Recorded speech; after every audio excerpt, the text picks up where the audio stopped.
من کتاب دارم، میرے پاس کتاب ہے. تو کتاب داری، تمہارے پاس کتاب ہے.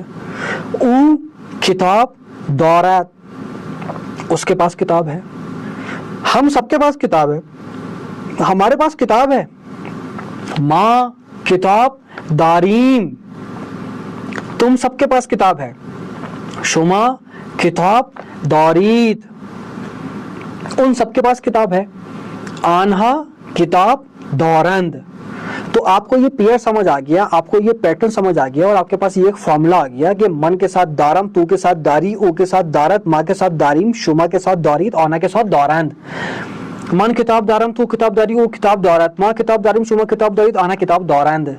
اب آپ کو یہ سمجھ آ گیا. اب اس پیٹرن کو جتنی آپ مضبوطی سے تھام لیں گے، پریکٹس کریں گے، مشق کریں گے، دہراتے رہیں گے، تکرار کے ساتھ بولتے رہیں گے، خود سیکھتے رہیں گے، اپنے گھر والوں کو سکھاتے رہیں گے، گھر میں بولتے رہیں گے، دوستوں کو سکھاتے رہیں گے، اتنا ہی آپ کا یہ چیز پختگی کی حامل ہوتی جائے گی، اور پھر آپ مزید اس کے اوپر پریکٹس کرنے کی ضرورت نہیں ہوگی، اور پھر خود شعوری لاشعوری طور کے اوپر آپ کو اس کا علم ہو جائے گا.